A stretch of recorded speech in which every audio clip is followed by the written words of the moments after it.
I want to add a couple of clocks to my panel. I want one that displays the current time of day, and I want one to display the production time, so how long I've been going in my current production. I've already created my custom panel, and I'm just going to go into Panel Builder mode and click on Timers. And I'm going to create two timers. I want one for the current time, so the current time of day, and it's going to be a simple clock. I can decide how it's going to be displayed. So it's right now it defaults to hours, minutes, seconds, but I could pick a different format. So I could have the entire date as well, or I could modify this string and say I just want a small month with the day. I don't need the year, so let's take that out. I don't need the AM, PM. So this is the format that I want for my current time. And I'm going to say commit changes, and that creates that clock. I'm going to create a second one. This one we'll call production time. And we're going to make it a manual clock. And I'm not going to change any of the defaults. I'm just going to say commit change.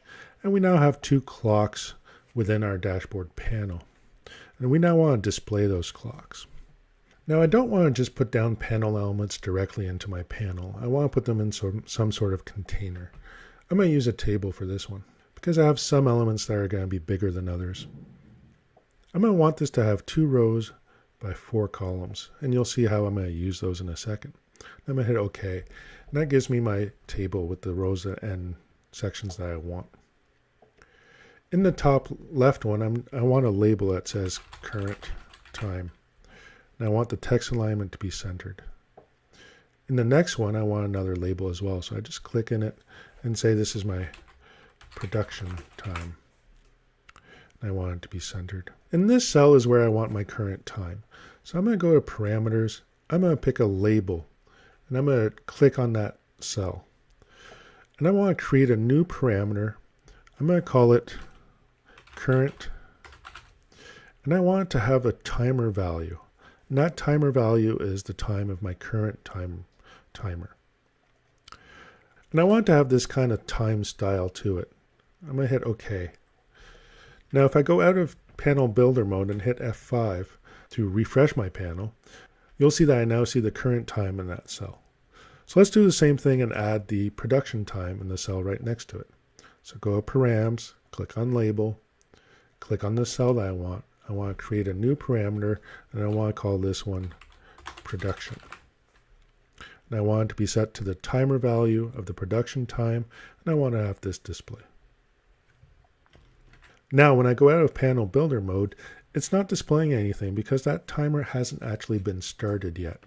So let's add some buttons to start, stop the timer, and reset the timer. And that's what these other cells are going to be for.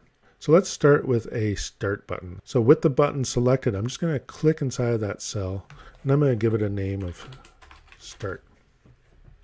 Then I'm going to add a task to it. And on the left here, you see a bunch of buttons, and there's one for timer control, which makes it really easy to start and stop timers. So what timer do I want to control? I want to control the production time timer. And the action I want is to start the timer. And I don't want it to reset the timer because I want to be able to start and stop it without having it reset. And I'm going to hit OK. And hit OK. If I refresh my panel and click on Start, it should start that timer. Now we can't see it because the font is too big or our table is too small. So let's resize our table to make it slightly bigger. And there we go. We can now see both timers, and we can see that the production time has started. All right, let's make a stop button. So button, click in the cell. We're going to call it stop and click on add. Go to the timer control. It's the production timer we want to control. And I want it to stop. And I don't want it to reset either. So click OK, OK. And I now have a start and a stop. And if I hit on stop, you can see the timer is no longer going. Now I want a reset button. So let's pick a button, come into here, and we're going to call this one reset. We're going to add a task, go to timer control. It's the production timer that I want, and I want it to reset the timer. Okay. Okay. And when I hit reset, it goes back to 0. Now there's a few cosmetic things we can do. I actually don't like that the stop is all uppercase, so let's change that. Apply and close. And I want to make the reset button actually span both these rows. So I can double click on it, go to table cell attribute, and say that it's going to span 2 rows. Apply and close. And then we can come and we can click on this empty cell and hit the delete key. A couple other things we can do. We can give a bit of padding on the left and the right so that these 2 timers don't touch. So let's double click on this one. Go to the table cell attributes. Now these are the insets for top, left, bottom, right. So on top I want 0, left I want 0, bottom I want 0, and on the right I want 10. And you can now see there's now padding between my 2 timers. And we can do the same thing on this one. Table cell attributes 0, 0, 0, 10. We can also change the alignment so that the labels are closer to the actual timers. So let's change the text alignment to bottom. Same thing with this one, style, bottom. One last thing we can do is we can make the top row narrower by changing its weight. So we'll go into this button, which is the biggest thing in that row.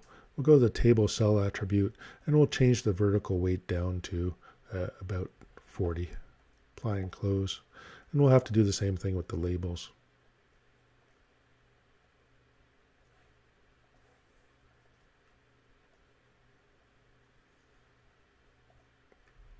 And you can now see that my top row is narrower than my bottom row. And now I can resize this table to be the size that I want. If I find the font's too big, I can go in and change the style and say that I want the font size to be normal. And that'll actually make the font smaller for that one.